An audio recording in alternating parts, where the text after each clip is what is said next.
attacking so hard in Siege. It's such a defender-sided game. Shut up, okay? Attacking is not hard. Let me show you how to do it. Look, and as I load into this replay, don't say anything about my hair. I just got out of the shower. I'm not going bald, I promise, okay? Just putting that out there. Okay, the first thing I want to talk about is that there's going to be a couple things I want you to look out for. And the main things I want you to look out for is catching the enemy by surprise, making the defenders uncomfortable, and just taking unusual angles and taking gaps. So you might be asking, what's a gap? A gap is basically where, say, you have a thermite on one wall, you blow that thermite and you enter through a different window, so they're not even looking at you. That kind of stuff. That's what I want you looking out for as we analyze this attack that I did with some of my esports buddies. Immediately, you could see me coming in over here as Jackal, coming in to break in through this underground of Consulate. So I'm going to be moving in through basement. Bomb site is second floor, trying to catch them off guard.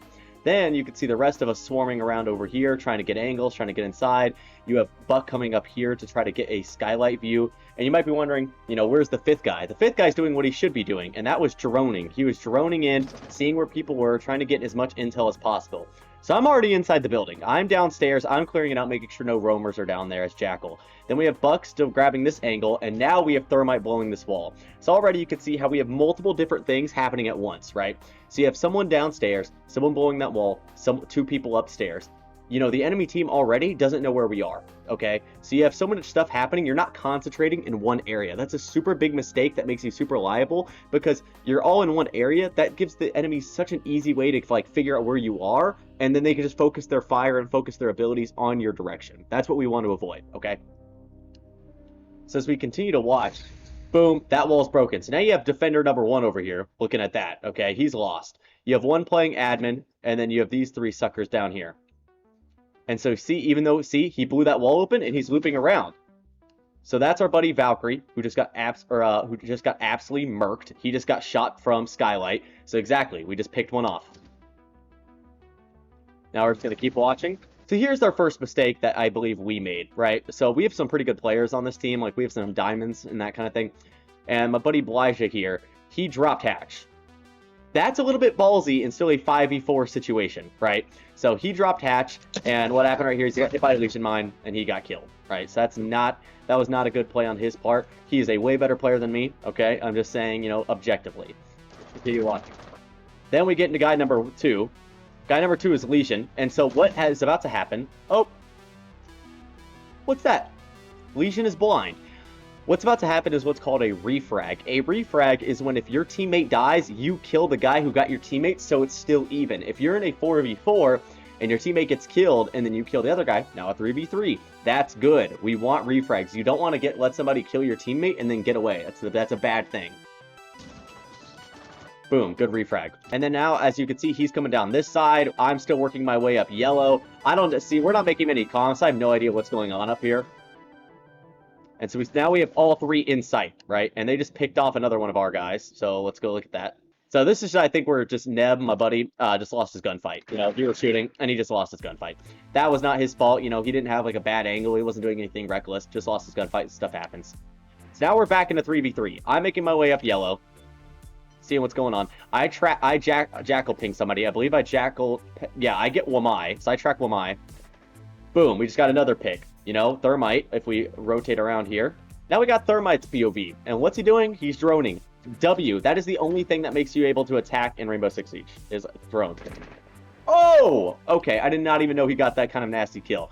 And again, he droned, Rook swung that for some reason, and then proceeded to get shat on. So that was a really good pick by him, and that's the kind of stuff you want to be doing. Drone out, find their position, and then act on it. That's what we like. So we're now in a 3v2, and this is messed up here. I don't know why it says they have 3 and we have 2. Doesn't matter.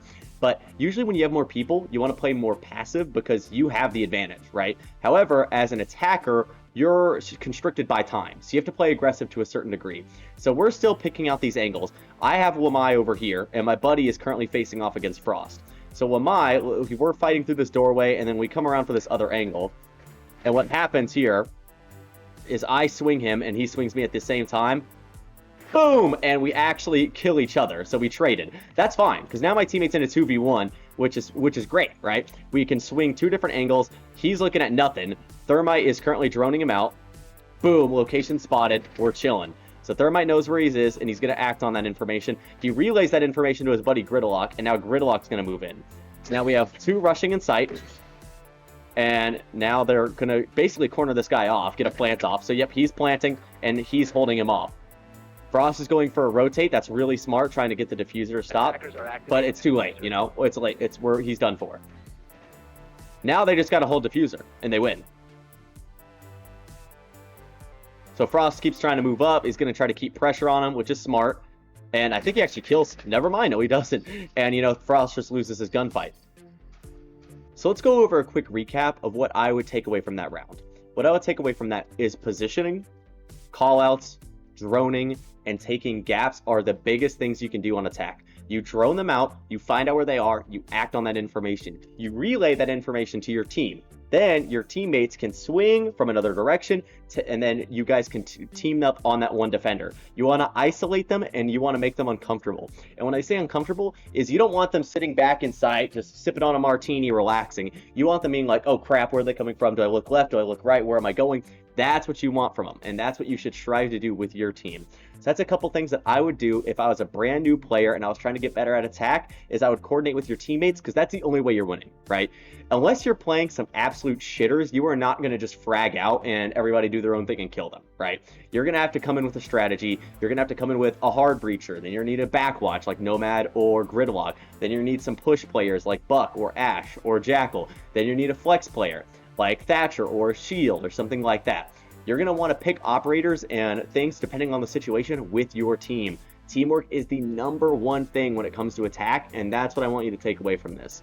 So I hope you guys enjoyed. If you guys have any comments or suggestions below, let me know in the comments below. And, you know, I'd love to hear from you guys and, you know, keep trying to get better. So I really appreciate you guys watching, and you guys have a good one.